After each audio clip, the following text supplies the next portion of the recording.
Les Jeux Olympiques de 1936, également connus sous le nom de Jeux de la 11e Olympiade, se sont déroulés à Berlin, en Allemagne, du 1er au 16 août 1936, avec la participation de plus de 49 nations et près de 4000 athlètes. Ces Jeux sont particulièrement célèbres non seulement pour leur exploit sportif, mais aussi pour leur contexte historique et politique unique. Ainsi, en 1931, la République de Weimar se voit attribuer l'organisation des Jeux Olympiques de 1936 par le CIO, le Comité international olympique. Cependant, en 1933, Adolf Hitler et le parti nazi accèdent au pouvoir et transforment très rapidement l'Allemagne en un régime totalitaire, raciste et antisémite. Les Jeux Olympiques deviennent alors un outil de propagande parfait pour le régime nazi. Plusieurs pays et organisations ont envisagé de boycotter les Jeux pour protester contre les violations des droits de l'homme perpétrées par l'Allemagne hitlérienne. Aux États-Unis, un mouvement de boycott a été particulièrement fort, avec des débats intenses sur la participation américaine.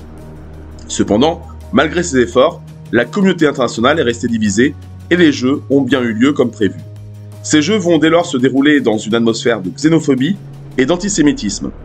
Adolf Hitler et son ministre de la propagande, Joseph Goebbels, voient donc dans cet événement une opportunité de promouvoir l'idéologie nazie et de démontrer la prétendue supériorité de la race aryenne.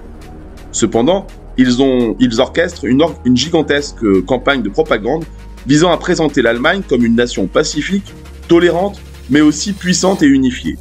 Ils investissent alors massivement dans l'organisation de cet événement planétaire, en construisant des infrastructures modernes et en utilisant des techniques de propagande sophistiquées pour impressionner les visiteurs étrangers. Les Jeux Olympiques de 1936 sont ainsi utilisés par le régime nazi pour masquer la réalité de leur politique raciale et antisémite. Les affiches antisémites sont temporairement retirées des rues de Berlin et la ville est transformée en profondeur pour donner une image accueillante et joyeuse aux visiteurs qui viendraient du monde entier à cette occasion. La cérémonie d'ouverture, présidée par Hitler, est donc conçue pour montrer la grandeur et l'ordre du Troisième Reich.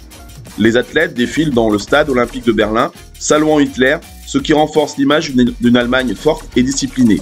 Cet événement sportif est le premier dans l'histoire à être largement médiatisé, avec des retransmissions en direct à la radio et des films documentaires. L'un des aspects les plus marquants de cette propagande est ainsi la production du film documentaire Les Dieux du Stade, réalisé par Leni Riefenstahl. Ce film, financé par le régime nazi, vise à glorifier les athlètes allemands et à promouvoir l'idéologie nazie à travers des images soigneusement orchestrées. Malgré les efforts de propagande, les Jeux Olympiques de 1936 sont également marqués par les exploits de Jesse Owens, un athlète afro-américain qui remporte 4 médailles d'or. Ces victoires contredisent la théorie de la supériorité aryenne prônée par le régime nazi et restent un symbole fort, puissant de la résistance contre le racisme. En conclusion, les Jeux Olympiques de 1936 sont un exemple frappant de l'utilisation du sport à des fins de propagande politique. Ils illustrent comment un événement sportif peut être manipulé pour servir des objectifs idéologiques et politiques, tout en laissant un héritage complexe et ambivalent. En effet, les exploits de Jesse Owens et d'autres athlètes ont également montré la force de l'esprit humain face à l'oppression.